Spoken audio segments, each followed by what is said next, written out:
Welcome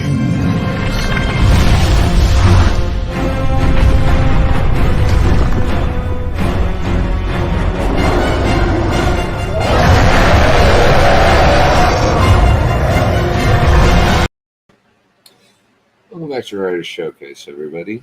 Glad to be back. It's been a rocky last couple of weeks health-wise for me. So hopefully things are getting back to normal, relatively speaking. So let's bring on...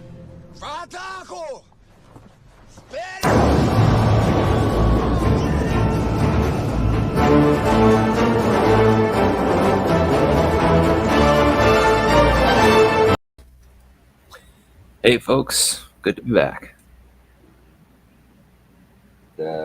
Welcome to Aspiring Writer.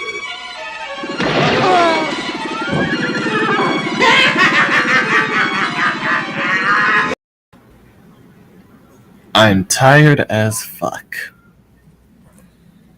I think that's the prevailing opinion hereabouts.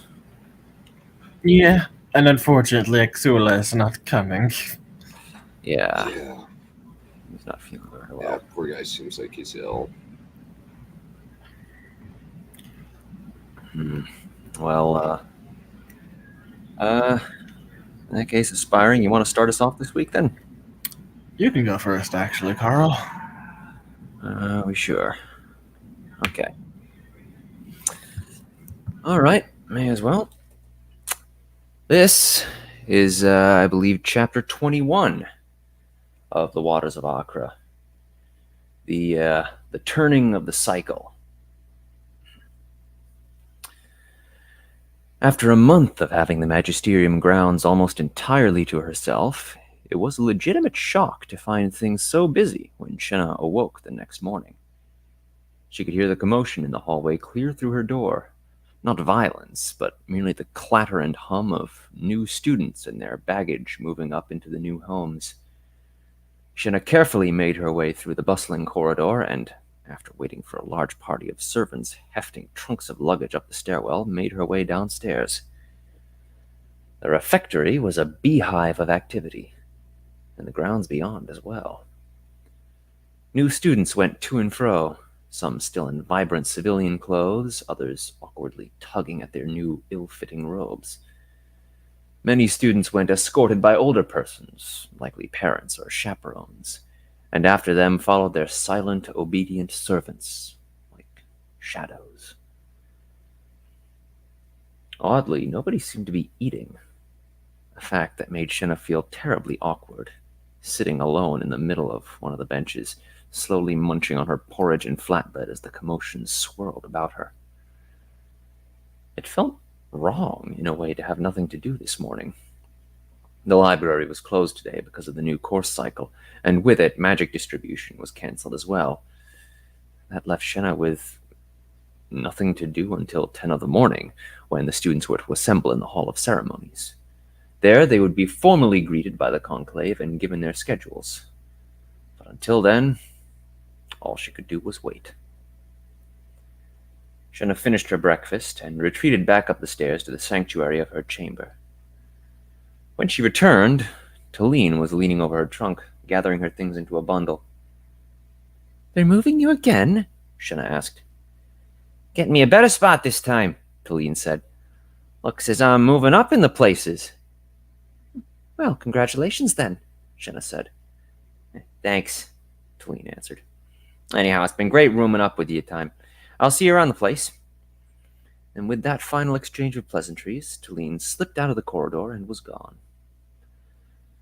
Now alone, at least for the moment, Shenna wandered back to her bed and sat down with the copy of Common Applications of Magical Devices. It was only just past 8 of the morning, so she could probably get through a chapter or two before the business in the Hall of Ceremonies at 10. She thumbed her way to the content directory and resumed her rumination on which topic she could dedicate her limited time. A stray glance brought her attention to the small ball of black feathers curled up on her bedsheet. Shenna frowned. Athanasius still hadn't woken up yet. She set the book aside for a moment and cradled her little friend in the crook of her arm. Slowly, the purple pinprick of light in his bleached white bone eye socket flickered to life, and he rolled out of Shenna's arm and onto his feet. Clumsily, he spread his wings and glided listlessly out the window. Shenna watched as her little black friend slowly faded into the distance. This couldn't possibly be the same fellow who had surprised her with berries almost every morning for the summer, nor the same rogue who delighted in stealing feathers from dandies and fops. Something was clearly wrong with the poor creature, and Shenna had no idea where to begin looking for a solution. She sighed and returned her attention to the book. If nothing else, a few chapters would save her from dwelling on matters she could not help. After an uncertain stretch of time, the chamber door opened, and two figures strode in. An older woman, middle-aged and with fine garments covered beneath a simple, sturdy traveling cloak, and a younger girl following her, brown-haired and with an even age with Shenna, already in magisterium robes. "Now, darling, be sure to write home whenever you get the chance," said the older woman. "Everyone back home is eager to hear all about life in Acre." "Of course, Mother," the girl said sweetly, and the two shared a tender embrace. "Well then," the mother said, clearly trying to seem as though she wasn't batting tears out of her eyes, "no sense dragging this business out. Have a wonderful time." "I shall," the girl called, as her mother hurried into the corridor before her composure could slip. Only then did the girl notice that she was not alone in the chamber. "Oh, hello. Are you also... This is your assigned room too, yes?" "It is," Shenna said, closing the book and setting it down upon the bed. "I'm Shenna." "Lysandra," the girl said. That's my name. I mean, Lysandra. It's great to meet you. Shenna, right?" "Yes, Shenna. And it's good to meet you too, Lysandra." "Right," Lysandra said, clapping her hands together and taking a quick look about the chamber, probably more to steady herself than anything else. "Sorry, I'm still a little flustered. I've only just arrived in town, and I haven't gotten a good look around yet." "Where'd you come from?" "From Farbridge," Lysandra said. "My grandfather's the alderman." "And where is Farbridge?" Shenna said, acutely conscious of her geographical ignorance once again. "Oh, just a little bit up the Red River," Lysandra said. "We left from there at first light this morning." "And this is your first time in Acre?" "This is my first time out of Farbridge," Lysandra said, turning to unpack a small leather bundle of clothes. "This is going to be so exciting." Shenna shook her head. Lysandra was a walking bundle of nerves.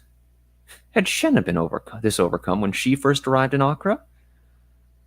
Well, sure, she probably had, but that was to be expected of a country girl like her. But 4 months had gone by since then. Now Shenna could read and write. She had a thorough understanding of mathematics and mystical theory. She owned fine clothes and a bit of cosmetics. Slowly it dawned upon Shenna. She was the city girl now.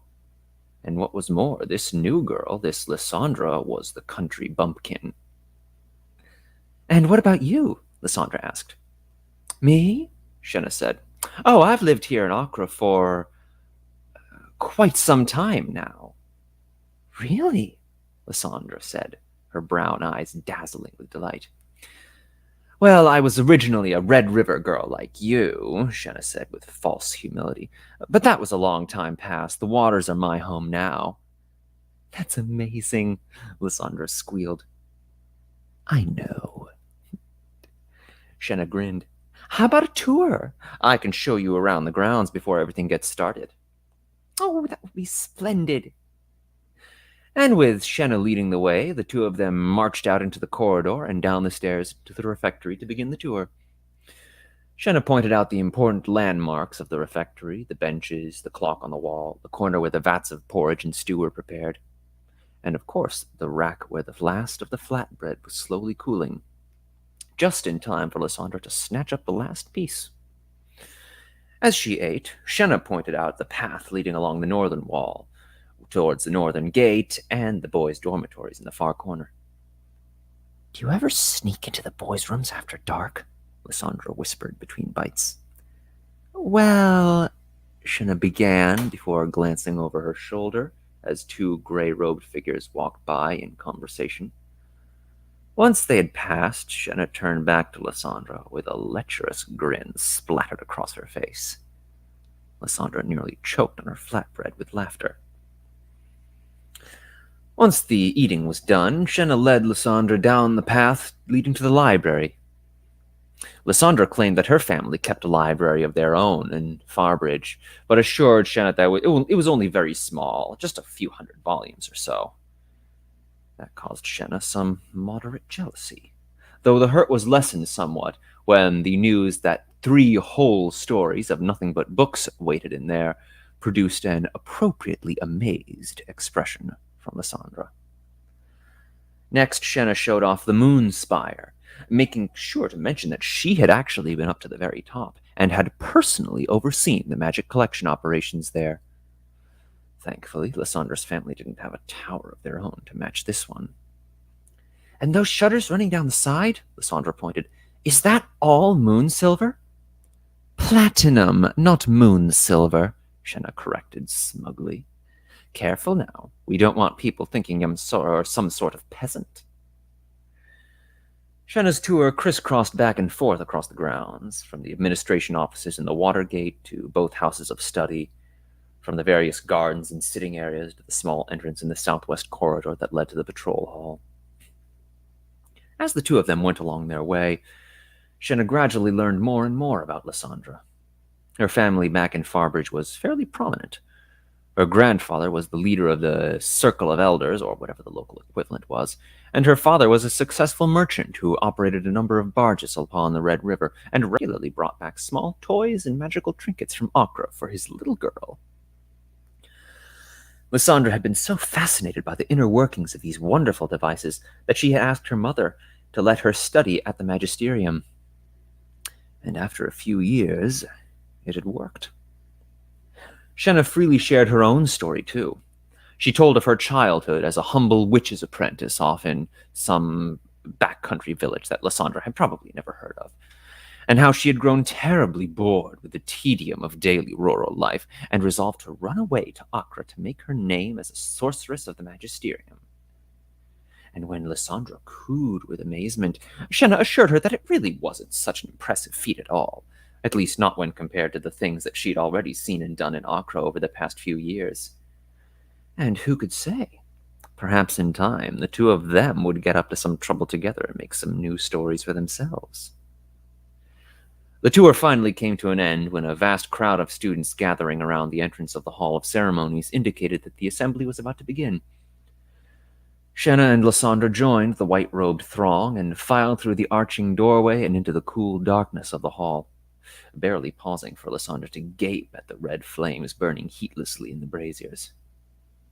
Shinna took the opportunity to make mention of her copy of Common Applications of Magical Devices that she'd borrowed from the library, and Lysandra eagerly suggested that they read it together. The procession of students filtered through the corridors and into a large audience hall filled with wooden benches, all oriented towards a raised stage at the front of the chamber, where a lectern and a series of chairs stood poised to address the audience. Slowly, students milled about as a cloud of conversation settled over the air. Lysandra followed Shinna through the crowd, as Shinna pointed out some of the students that she recognized. "That boy over there is Kieran," Shinna indicated the small, black-haired young boy who had already found a seat and wasn't speaking to anyone. "A little intense, that one, but very smart. He'll be quite useful once courses pick up." Shinna scanned the crowd, looking for any other familiar faces. "Oh, that's Talene there. She's lots of fun, at least once you figure out her accent.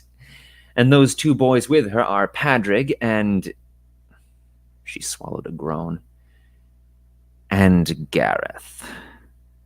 It was the first time she'd seen Gareth since the night at the Three Bridges, and he looked just the same as he ever had. The same untidy red hair, the same soft brown eyes, the same empty smile on his empty face. He and Talene and Patrick appeared to be enjoying themselves quite a bit, which only galled Shenna even more. And worst of all, there was still a frustrating little part of her that kept holding out that he would one day come to his senses, and would she never be free of that man? My, Gareth sure is handsome, Lysandra remarked. No, he isn't, Shenna snapped. Besides, I hear he's married now. Well, who's the lucky girl then? Lysandra asked. That one, Shenna grumbled, pointing to the other side of the chamber, where a golden-haired young lady sat surrounded by an army of fawning boys and a few girls. Elira El Shwumdida, 4 things of somewhere and somewhere else. Real nobility, Lysandra remarked. I've never met any before. They're really not worth the trouble, Shenna muttered. After a while, a troop of black-robed figures emerged from a side door near the front of the hall and marched up the steps to the stage. Shenna recognized many of them. Forleth, Reneleth, Rennick, Quarn, Parnulf, among others. One of the figures took up a position behind the lectern and called for order in a voice that effortlessly filled the entire chamber. There could be little doubt that magic was somehow being used to amplify his speech. Once the last few students had scrambled to take a seat, he began. On behalf of my fellow magisters and the free city of Acra, the man announced, I am Magister Bandros, Lord President of the Magisterium, and it is my greatest honor to welcome you all back for another course cycle. I am pleased to see so many new faces gathered here among our number, as well as many others returning to further their education. Some of us have come today, I don't doubt, from the furthest reaches of the land, from the plains of the Red River, the forests of the Black River, the Silver Valley to the north, or the vast reaches of the south, or perhaps from within this very city itself. Acra. This city where 4 waters join together has long served as the beating heart of civilization, and it is here that we gather all knowledge and all skill that it might be passed on to you, the next generation, as you shall in your turn pass it on to those that come after you. Shenna nearly jumped. Karna was standing behind her, leaning over her. Come with me, girl. But surely the speech has just started. We don't need to hear this, Karna whispered. Empty platitudes. Come with me. You need to begin your first lesson. And just as before, Shenna did not dare to refuse. That will do it.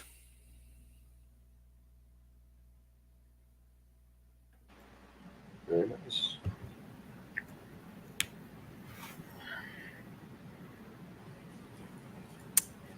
Right. So what do we got here?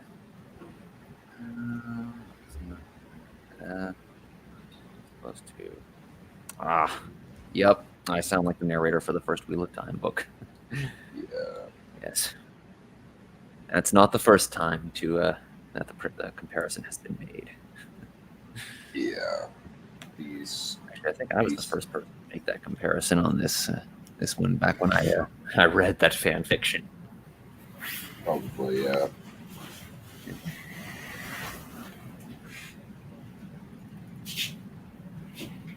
So yeah, I know this was kind of a slow chapter, but what do people think of it so far? I liked the contrast between Shenna and this new girl. It's very, very neat juxtaposition of how far she's come. Yeah, there are a couple of callbacks, like the Moon Silver versus Platinum gag. That's one that Shenna was on the receiving end of earlier. Yeah. Yeah, I vaguely remembered it, but it's been a while. Mm-hmm. And of course, she's exaggerating her own story.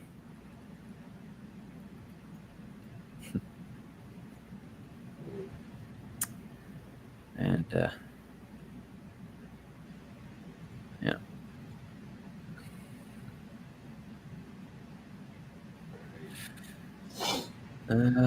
What else? What else do you think?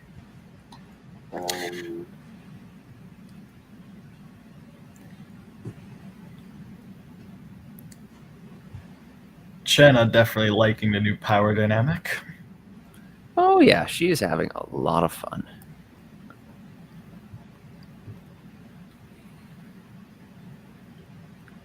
And of course, now that the new course is in place, next time we actually get to see some business with the undead. Cool. It's going to be interesting. Yep. And all right. So then, aspiring. You next, I guess. Yep. Yeah. All right.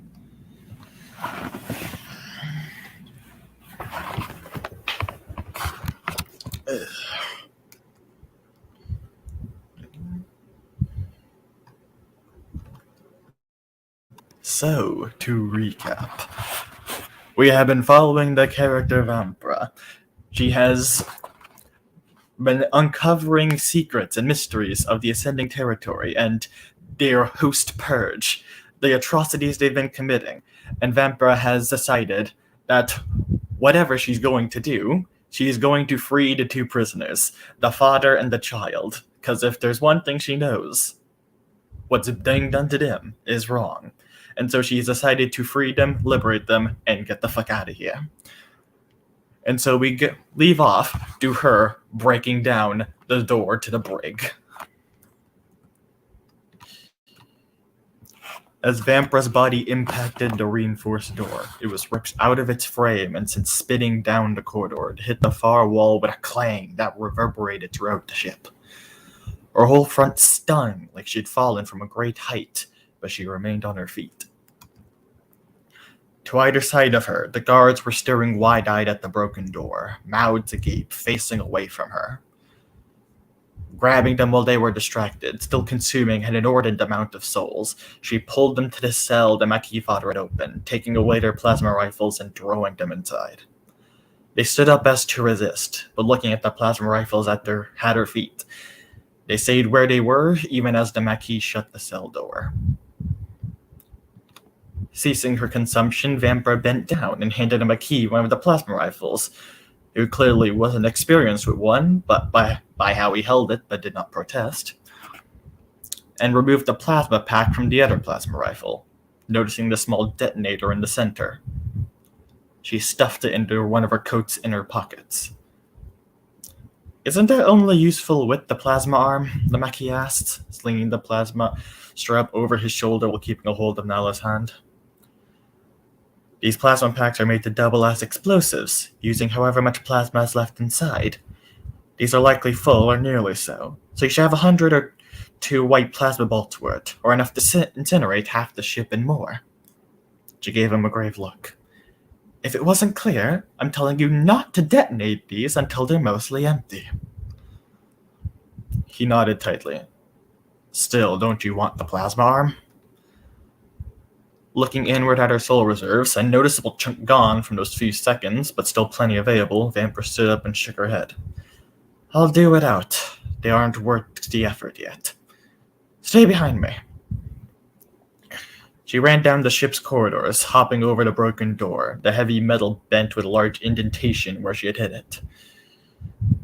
Consternation made her chest tight as she passed out a single crew member or guard. Besides the 2 guards who had been left to watch the brig, the entire ship had been evacuated. Everyone with a plasma arm would be outside, waiting for them at the freighter's entrance. A half-ring of over 24 plasma sidearms and rifles would mark at their head. How could she protect them from that? Vampra stopped. She couldn't. She was going to have her handfuls with Mark alone. There was no way she'd be able to escape with them in tow. They'd only get recaptured. Why are we stopped? The Marquis demanded. We don't have time. We were already too late when we tried. Quiet! Vamper shouted, thinking furiously. She didn't know what planet they were on, much less what city, but there must be a location she could send them to where they could lay low. Something that was common everywhere. Her eyes lit up, and she turned to the anxious Marquis. We have to part ways. Do you know where the engine room is? I can find my way there, but... Go there. There was a breach there you should be able to get out from. They haven't had enough time to seal it or close up back the secondary hull. Go and wait there. When chaos breaks loose, crawl through the breach and drop down. It's on an upper level, so be careful. While everyone's distracted, go toward the nearest alleyway, building, anywhere they can't see you, and keep going until you can't hear the fighting. Once you're sure you're not being followed, go to the nearest homeless shelter. Homeless shelter? You look the part, she assured him, absently noting their ragged appearance. Once there, wait for me. By no means go to any spaceport or anywhere with ships until I come find you. Stay low, stay hidden, and wait. And if you don't show, what then? Then you'll be caught before the next rotation. Now go! Hesitating for only a second, he gripped his daughter's hand tighter and ran. Waiting until they turned the corridor, Vamper continued to the cargo bay. Every step became tenser until she felt she was balancing on a thread. Her decision had been made, but out that decision brought her at odds with her brother. A brother who she trusted with more than her life, and who she wasn't sure she knew anymore. Striding into the cargo bay, she hesitated for a heartbeat, taking in the crowded stacks and the tight space in between them. Too small for her to use her sight, yet they may be what allows her to escape from this. Forcing herself forward, she took position in the center of the cargo bay. Outside the ship, inside what looked like a repair shop, she could see Mark, flanked by two of his squad, geared in black metal armor and garbed in plasma-absorbent mantles similar to what her coat was made of. To their side, Vamper could see more of Mark's squad, and knew there would be more out of sight, mixed in with guards from the ship with light plasma-absorbent vests. All would be carrying plasma arms ranging from Jaegers to Blights. Mark himself stood across from her, facing her with bright red eyes glowing in the darkened confines, unreadable through his cloak and mask, which he had learned to peer through over the centuries. He waited, staring where he was, but Vamper didn't move. He needed her out there to be surrounded and overwhelmed. She needed him in here. Excuse me. His form started the flickering, and he was gone. Vamper tensed, reaching in her sleeve for her dagger and hand gripping around the hilt, but left it inside, peering around her. Mark's well-known cloak of invisibility was really a cloak, mask, and suit, a somewhat recent development. However, except for his cloak and mask, which hid him almost perfectly, there were ways to detect him, like the faint signs of his body heat coming through his suit, which he could sometimes see. Another flicker made her step back as Mark revealed himself in front of her, just out of harm's reach. Or he could reveal himself right in front of me, Vamper sighed mentally. She released a grip on her dagger. It was not time to engage yet. Not going to attack me? Mark leaned slightly to the side, looking behind her, then straightened when he didn't see anything. When I was told you had vanished, I never really considered you had snuck aboard my freighter. That seems an error of judgment on your part. Nodding absently, he admitted, perhaps I was holding on to a vain hope. I'm told by the Dealia you were interrogating the scientist. Is she still alive? Vamper narrowed her eyes, retorting, I admit I'm surprised you care about the well-being of the scientist. I would think there'd be other matters more pressing on your mind. If it comforts you, she still breeds. Mark shrugged. Care is a strong word for that one. I care more about the two guards I kept posted there. I presume you locked them in a cell with the scientist? Different cell, but yes. Whereas your Dealia, I don't feel his touch. Safely hidden away, where he can link us without you drawing your spear at him. Mark tilted his head.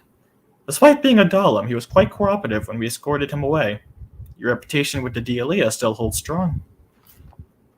That's one worry taken care of, Vamper thought. Fighting a mind host who had earned the rank of Dalim would have complicated matters. As if anything about this isn't complicated. Taking a deep breath, Vamper asked a question she'd been holding in. She had given the father and daughter enough time. How much do you know, Mark? You can't be aware of all what is happening here. Mark shook his head, a movement that seemed both sorrowful and frustrated. And if I said I didn't know, would you believe it? Would it make it better? A harsh chuckle escaped him, the voice filter making it sound like a painful hack. I guess it doesn't matter. I know Vambra. I know it all. Her expression fell. How? This... She shook her head. How? How what? How are we doing this? How could we do this? Another shake of his head. I'm not the person asked this, Vampa. You know who you need to ask. The sources.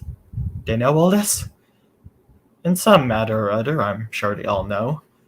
All I know is that Executor is in charge of apprehension. He said this quietly, as if hoping she wouldn't hear. A responsibility he delegated to you, and to which he said not to tell me. Look, I don't have the answers you're wanting. I'm here to detain and deliver the family. Mark reached his arm out of his cloak to her. If you leave them to us, I can get them to answer your questions. Everything will be explained, I promise. Why do they need the father? We can't allow him to spread word of this. And the Alandia outpost was to prevent them from spreading word. Mark's arm did slightly, but stayed up. They are being taken care of. You mean executed? No, the residents are alive, I can assure that. Vamper ground her jaw, eyeing Mark, but taking his answer for truth. It's a partial truth, most definitely, but at least it meant it wasn't a lie. One more question. The source says, this is a question for you, Mark. One only you can answer. Mark's hand fell away, returning under his cloak. He knew the question that was coming. Taking the longest breath Vampa felt she'd ever taken, the words poured out almost on their own. What did you do with Marissa? It was exactly like back in the Alandia outpost. Mark stiffened, becoming hard to read except for his apprehension for the question. Like a statue, he kept his gaze on her, not seeming to breathe despite every breath audible through his mask, like the crackle of a flame through the filter. Mark, we gave her to you. Her voice was tight, and Vampa's eyes started to well up. She pointed an accusing, shaky finger. You convinced us to give her. Cassie and I both trusted you with her. Said you'll take her somewhere safe. Did you? A flickering over his cloak, and Mark started to fade away. Vampa lunged, grabbing for him. Her hand cut nothing but air. Mark! What did you do with our daughter?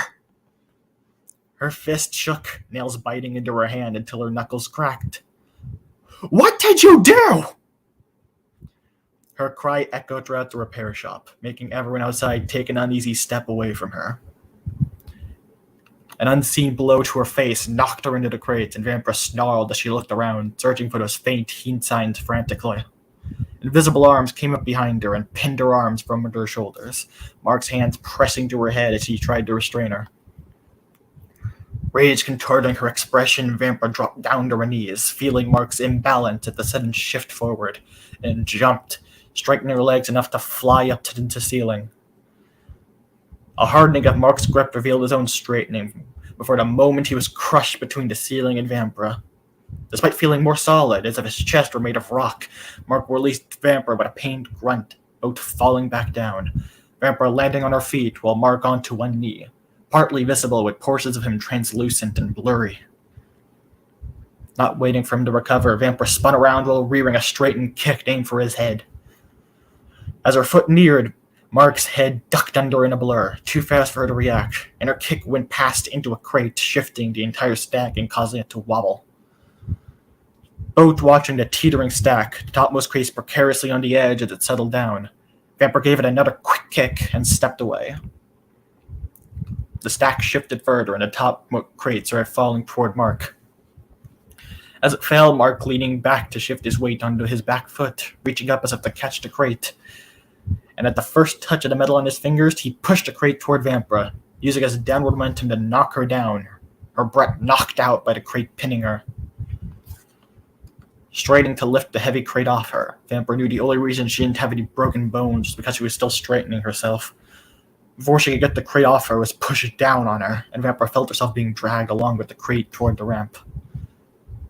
He's trying to get me outside!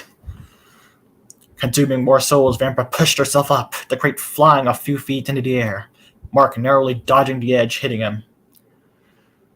Ceasing consumption, Vampra rolled back as the crate fell back down where she'd been lying with a thud that made the hair on her arms stand up. Sliding to the side, pressing herself against the stacks, Vampra narrowly dodged a crate flying past her outside the ship, launched by a straightened kick from Mark. The members of Mark's squad directly in front of the entrance had to dive away as the crate nearly hit them as it tumbled past.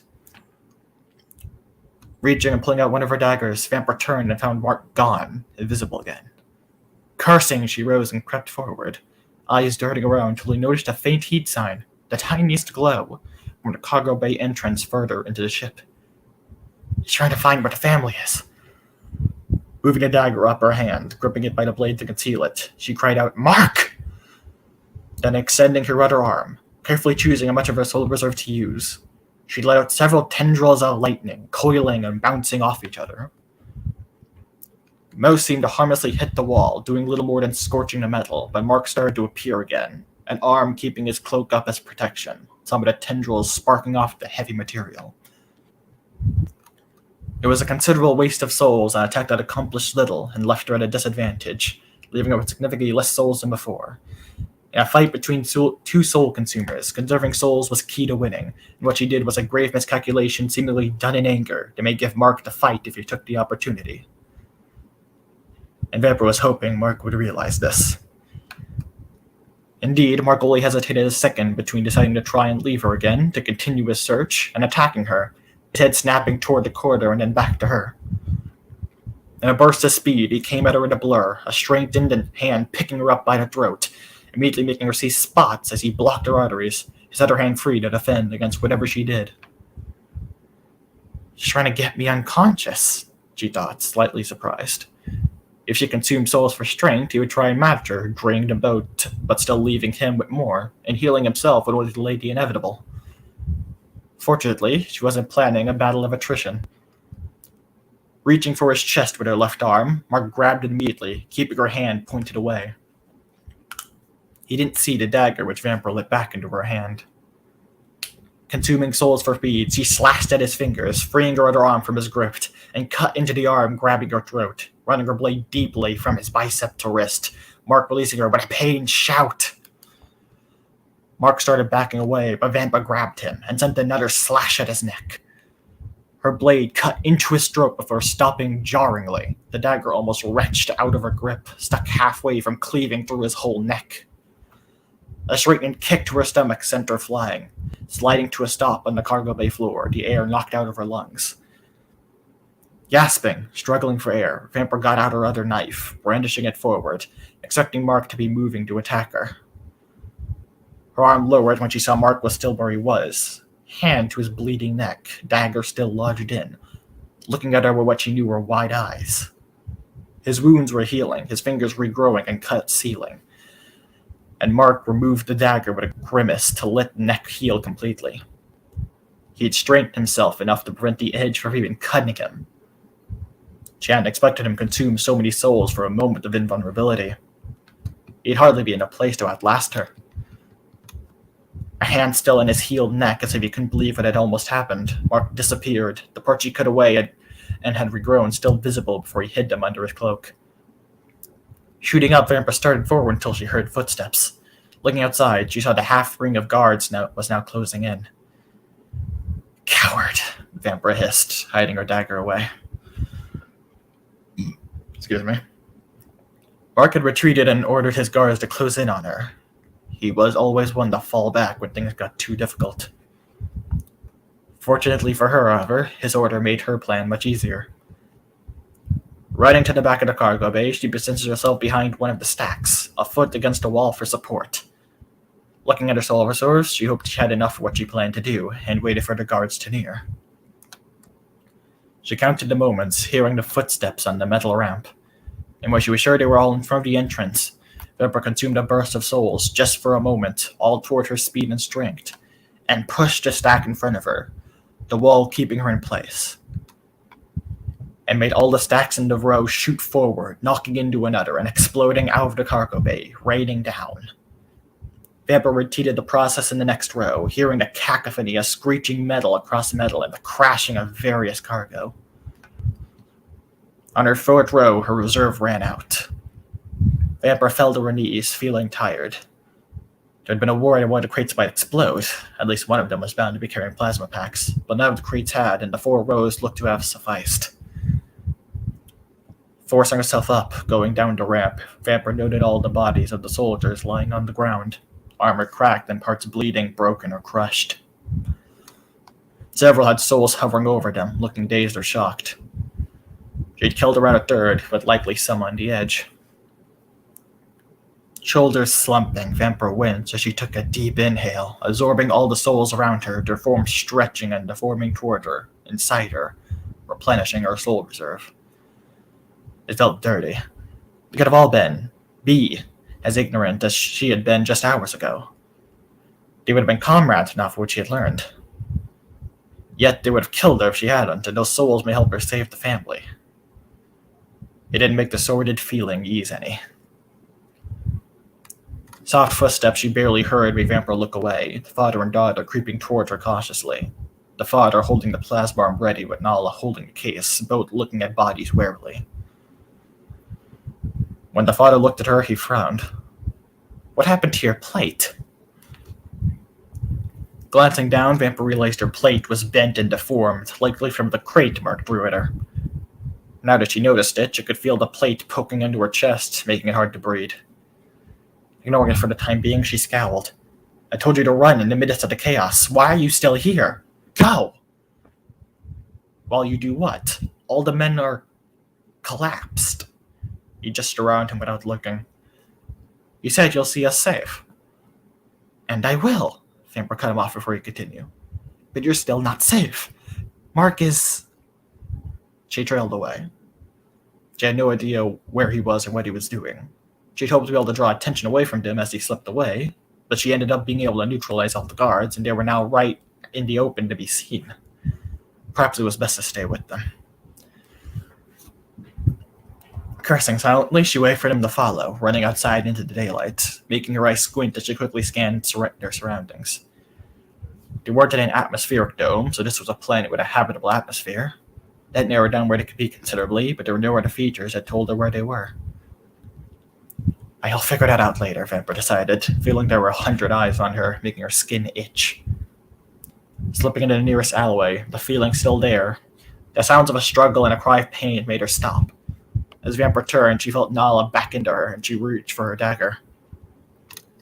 A shot from a firearm sounded, and pain shot up Vamper's arm, but she kept reaching until another bullet hit her knee, making her buckle. Consuming souls for a slow healing, feeling the bullets being pushed out of her, Vamper pulled Nala, pulling her behind her. Mark had Nala's father in front of him, a hand gripping his neck. The plasma arm she'd given the father was still with him, but he kept in a tight grip in the armpit of a broken arm. The barrel squished and bent, made useless. Even if he could fire, it had hurt himself more than Mark. The firearm pointed at her shook slightly in Mark's hand. "Sis, you're making this harder."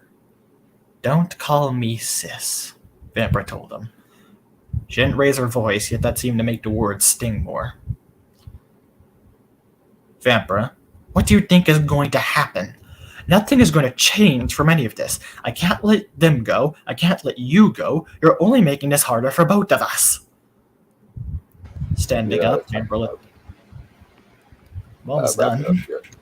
Oh, good. "No, Mark let out a frustrated noise. I did what was thought was best for all of us. Then why are you afraid to admit what you did? A choked sound made Vampire glance at the Maquis father, whose face was a grimace. Rogue's grip having tightened, looking at the plasma arm longingly, Vampire wished she'd picked up one of the fallen ones. Wouldn't have allowed them to be conspicuous, but what were the Maquis' hands doing with the plasma pack?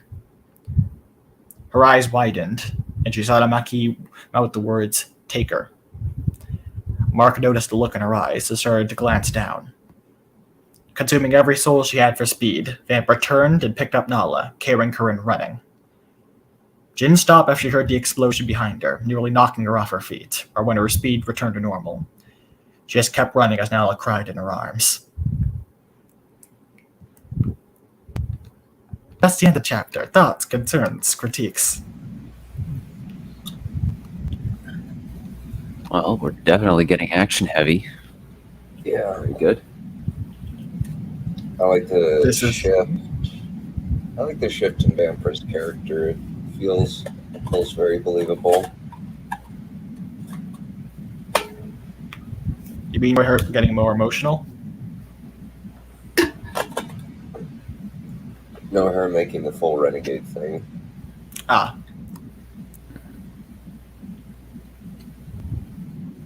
Thank you. Yep. Anything else? I think the way that you describe action is very good. Yeah, because that was a long fight scene. Mm-hmm. It was interesting how you had the plasma cartridges also doubling as explosives. It's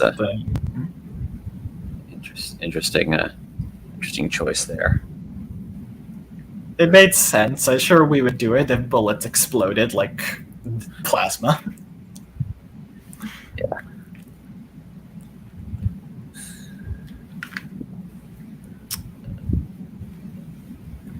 Put something around. It's, We don't need that count. What'd you think of Mark and his dialogue?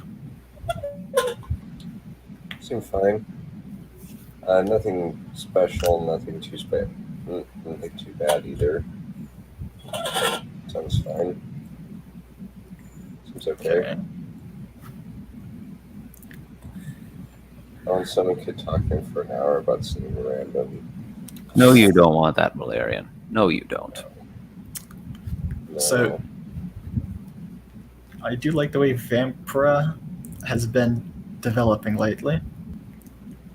Your muffled Bright Lord. My voice is slightly off because I lost roughly 4 to 5 quarts of blood at a plasma donation 2 days ago. Ah, damn. Oh boy, we're all under the weather, aren't we? Well, I was sick as a dog last week. It was awful. Bedridden for 2 days.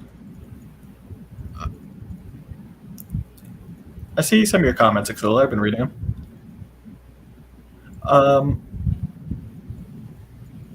What was I about to say? Fuck. Right. So, what do you think of this as a closing to the Maquis fodder? I don't know if I necessarily was very attached to him, so I'm just like, oh. Yeah, I kind of got an extra feeling about him. Yeah. Wasn't exactly the most important, but I wanted, decent ending for a character that's in 4 chapters.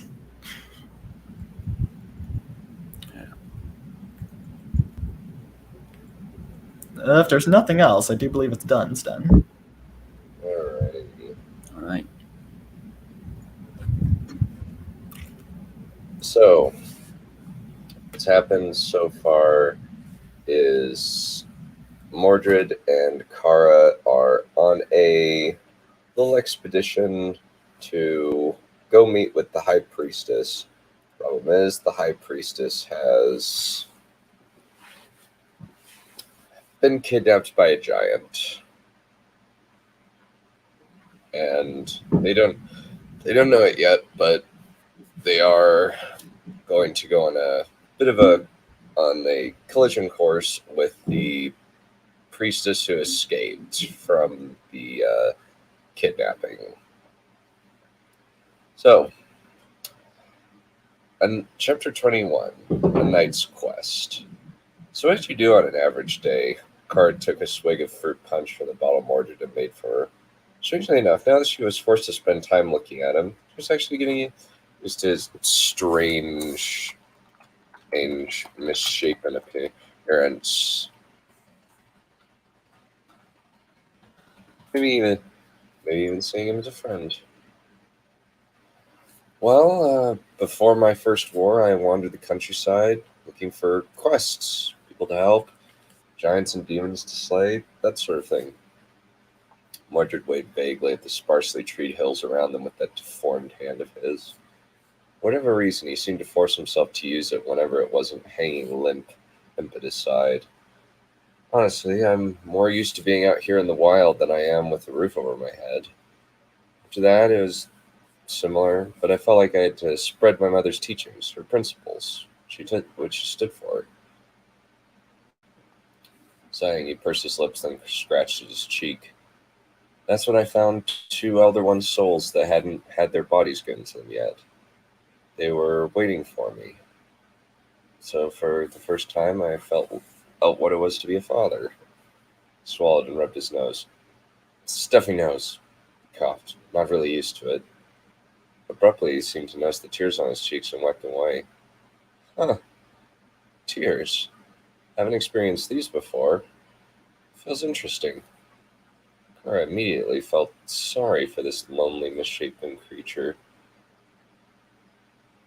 He seemed to have lost everything over his long life. His world, his family, his friends. Wanting to comfort him, she put her hand on his shoulder. Hey, we'll find them, she promised. What were they like? Fafnir and Fenra, I mean. Oh, different as can be. Mordred chuckled and wiped his tears away. Fafnir, she was fiery, which made sense considering abilities. She was bold, didn't ever back down from a challenge. Always stood for what she thought was right. Never gave up on anybody or broke a promise. She did have a flaw. It was that she would get herself into more trouble than she could handle sometimes. Or she would make impulsive decisions that would end up having unintended consequences for other people that often would hurt them. Huh. What about the other one? Cora asked, handing the empty bottle over to Mordred. Well, he began, placing his finger against the bottle's top, instantly refilling it as he spoke.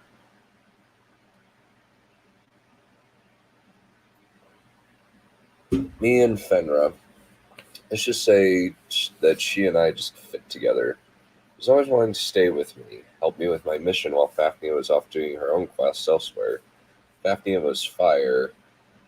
Fenra was a bubbling stream with the occasional wind around it. She was always excited about everything, feared the laugh and the joke, good and bad.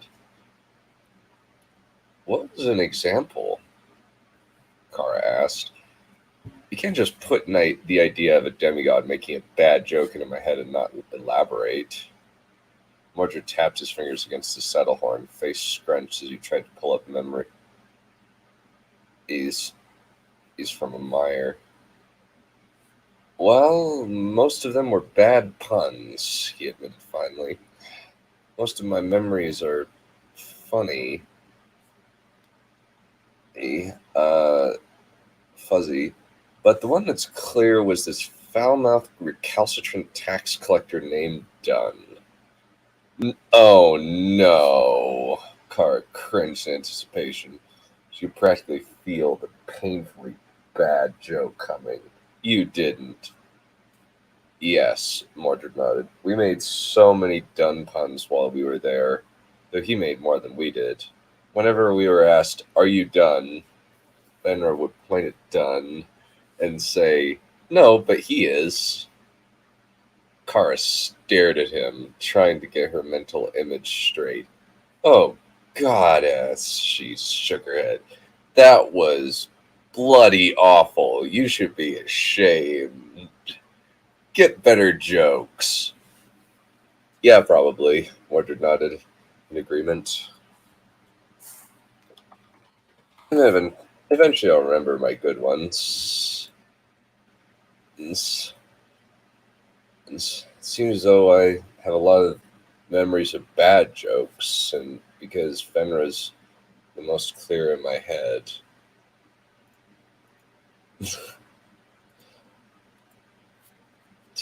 Seems like she was a daddy's girl. Well, Fenra Kara teased, swirling her wine in the bottle. Yeah, Mordred agreed after a lot of bit of thought. That was when Lancela claimed that she and Fenra Afnia were plotting against the other Elder Ones. Then I turned against them to protect my own. Were they? Kara asked. No. Initially, I thought it was paranoia, since for the centuries before me, the cycle of the elder ones being slain by the younger generation had perpetuated itself. Lance had been arguing we shouldn't create more anymore, though nobody admitted a law. Mordred rubbed his eye. After a while, though, I realized it was more personal. Over and over, me and Lancela dueled.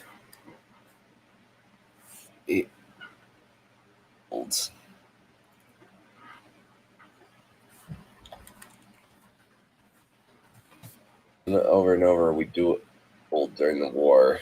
Though in the final siege, I was killed by Caesarius in Alexandria. Her spear against mine, shadow and storm, battling like raging dragons.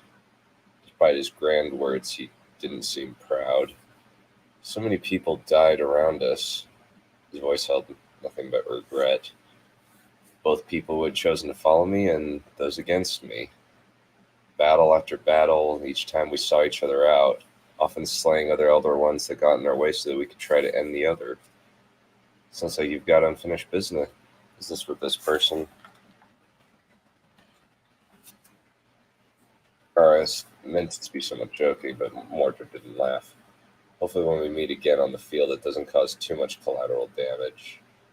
The haunted look in his eyes made Kara want to change the subject. So, where does that compass of yours say we should go? She asked, nodding to his jacket. Absently, as if his mind were still in the past, Mordred pulled out his strange ball compass and held it up. I believe his expression changed from pensive to confused as he trailed off, staring down at the spindles. That's odd. What? Kara pressed, trying to get a glimpse of their bearing by craning her neck and getting her horse close to his.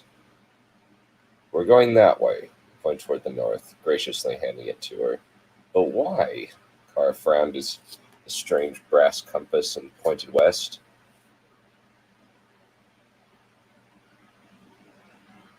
If we want to meet up with the High Priestess, the path we need to go to is that way. Mordred paused for a moment, carefully considering what to do. It was a little unsettling to see that much of Arthur's mannerisms and approach to problems in that strange face, but Kara pushed her unease away. I don't fully understand how this thing works, he admitted, but I think we should at least follow it. Maybe there's someone who needs our help. Kara wanted to argue.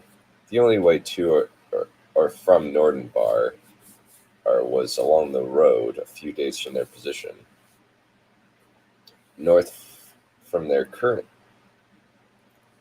location held on the wild bare mountains with nothing but savage beasts, desperate bandits, and maybe a hermit looking to avoid all human contact.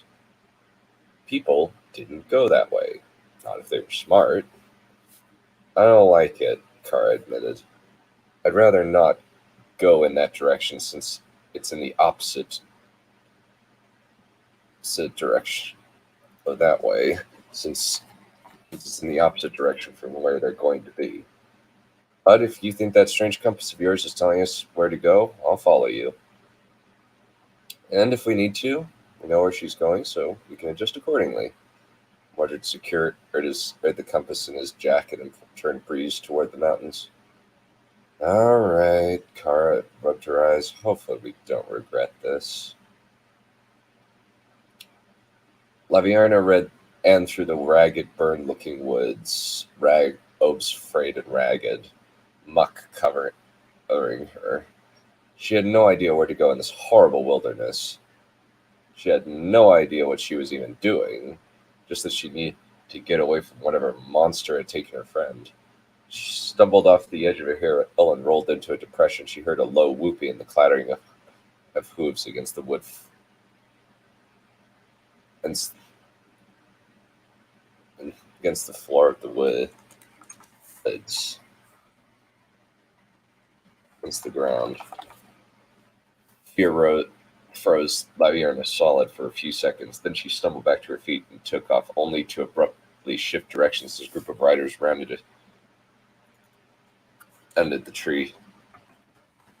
some trees and galloped toward her, trying desperately to make some kind of escape. Laviarna tried to look around for something to climb up to get away. There, she saw it. A large rock formation rising from the ground, roots and other handholds all over the stone. Breathing heavily, she ran to the rocks and started climbing. Before it could get more than a few feet, an arrow ricocheted off the rocks and nicked her hand. I suggest you get down and not cause us any problems, ma'am, a strangely educated voice remarked. We'd rather not hurt you. Shaking with fear, Laviarna slowly descended and smoothed her skirts. I don't have any money, she raised her hands. I'm nobody important.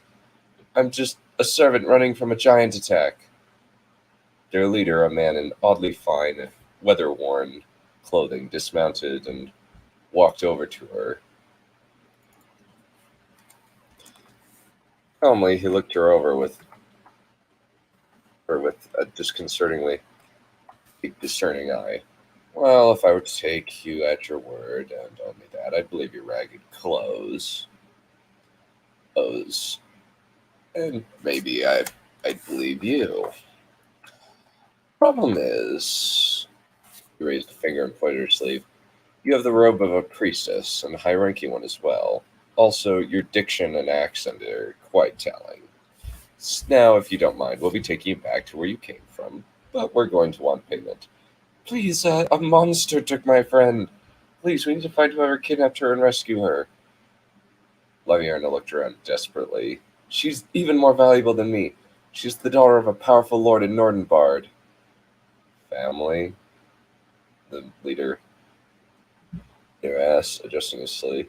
He used the casual demeanor that didn't reach his eyes.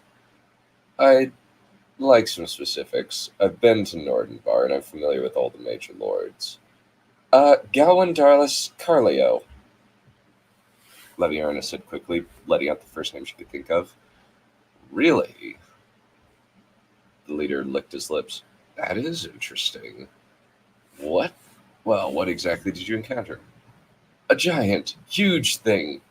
Laviarna drew herself up in irritation. Come on, we need to find the monster's lair and sneak her out. A giant? The leader shook his head. Your friend is dead, ma'am. The thing's gonna roast and eat her. He wasn't like other giants. Laviarna insisted, trying to impress on these men what she'd seen. He looked like a giant man. He wasn't a beast. Cracked, Sir John, one of the bandits on horseback remarked while pointing a spear at Laviarna. Completely insane. Doesn't seem like she is, Bulk. Sir John tapped his hand against his scabbard, other hand close to the hilt of his battered rapier. Maybe she just saw something strange and couldn't get a good picture of it. But either way, we're just going to escort you. He trailed off as some rocks fell down from above them. Laviarna shivered as he looked up at the ridgetop, eyes widening. It's a wolf pack. There's a wolf pack above me ready to come down and kill me, she thought immediately, trying to move her feet, but somehow unable to. You fine gentlemen should probably leave this lady alone. It wasn't a wolf growl. Somewhat unjustified relief flooding through her. Laviarna glanced up at the ridge to see what was up there. As soon as her eyes fell on the strange hunched figure in black and blue armor crouched above her, she let out a scream. "It's him!" she yelled, pointing impotently at the man from the reports. "It's the one blaspheming against our holy goddess." "Who?" Bulk stared up at the figure on the hill, expression slack with perplexed ignorance. "The heretic!" she screamed, still pointing at the thing on the ridge. "Well, I get the sense that none of us are going to get along," the heretic remarked, letting his hand drift down to the stones and scraping metal-clad clawed fingers against the rock. "I assume you 12 are bandits roving around this area, trying to eke out a living up here, far from civilization." He extended a hand. "What if I were to give you enough money to set you up wherever you wanted?" "I don't see any purses on you," Sir John remarked, though he seemed to be considering the offer. "I don't need them." The heretic raised his hand and turned his palm toward the ground. Silver began pouring from his hand like water through a hole in the rock onto the ground until there was a pile of heavy coins waist high on the ground. "You let the woman go, take the money, live honest lives from now on, and we don't have to see each other again." Immediately, most of the bandits rushed to the silver and grabbed handfuls until nobody but Sir John and a couple others were left. "Well, this is interesting." Sir John tapped his fingers against the pommel of his rapier. "Who are you, sir?" "What? She called you the heretic." "My name is Mordred. I am the herald of Guinevere," the creature said mildly. "I have a need for soldiers. If you wish to join my army, Black Lake is recruiting. Arthur Varys Caldor discharged me and threw me out before I did one too many raids on civilian populations," Sir John remarked.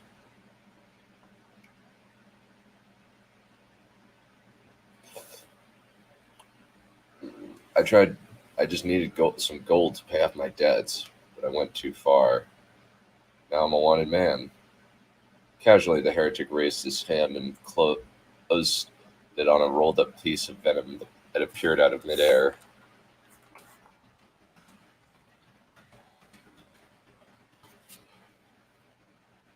"Here." He tossed the paper to Sir John. "A pardon, signed by me." Raising his eyebrows, Sir John unrolled the parchment and read it over. "Oh, now this is more valuable than gold." Rolled it up and saluted. "Well, I thank you for this." Abruptly he found. "Wait. You look like Arthur.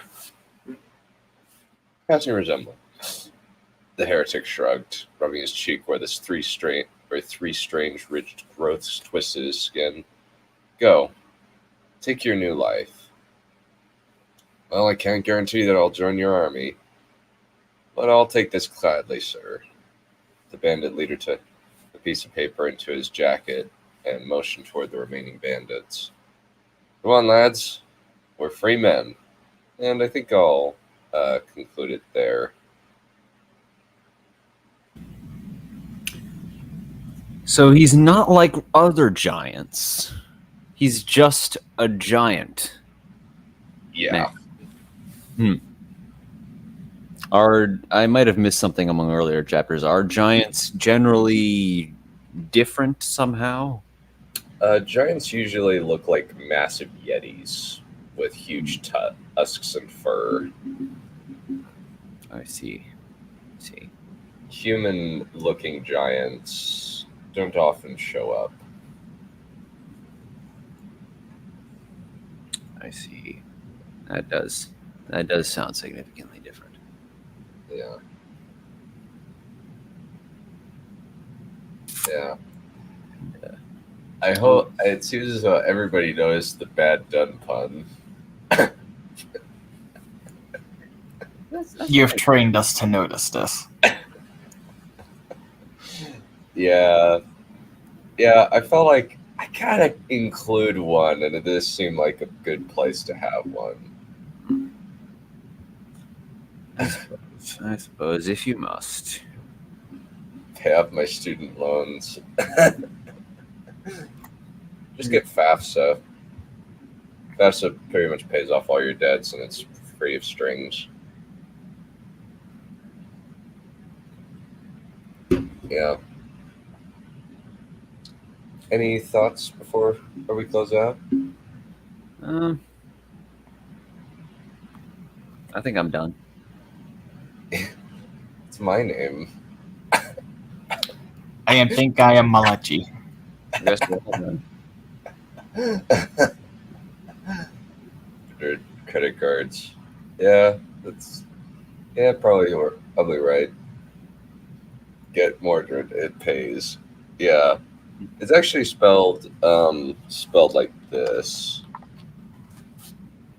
rather than the traditional spelling.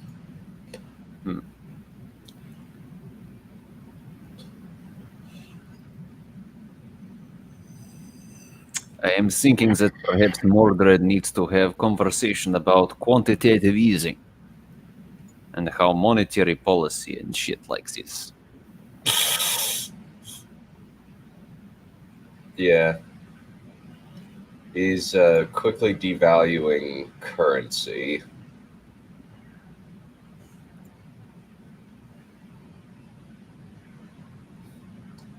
That sounds like a bad idea. Yeah. Well, at least he's trying to. Well, he's got some. Probably should have They'll probably stop and mostly just make consumable goods. Cyrillic? No, I don't know. I don't know any Cyrillic. Alrighty. Well, I think that'll do it for this week. We're going to be doing a twofer with the Rings of Power and House of the Dragon trailers. House of the Dragon looks less community theater than Rings of Power does. So I'm pretty sure that House of the Dragon is going to be better by a significant margin. I've already kind of written off Rings of Power as it's just going to be bad. There's no chance in hell of it being good. But we will talk about the trailer, trailers when they come Monday, and then my Rumble account just barely got nuked because I got 4 copyright strikes in the course of a minute, which is odd because those videos have been out for weeks with no problems, and then abruptly I get a strike, 4 strikes in a row. The copyright system is really shit. Yeah, especially on Rumble, because they don't tell you what was copyright strike. They claim everything. Yeah. So it's going to be a while. Hopefully, I'm going to try to get it back up because it is a pain to upload all that stuff again, since I have to keep track of what I'm uploading, and it takes a long, long time. So anyway, we will call it good for today. Adios. See ya.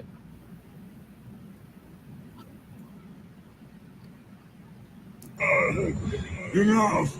Kill me! Just end it. No.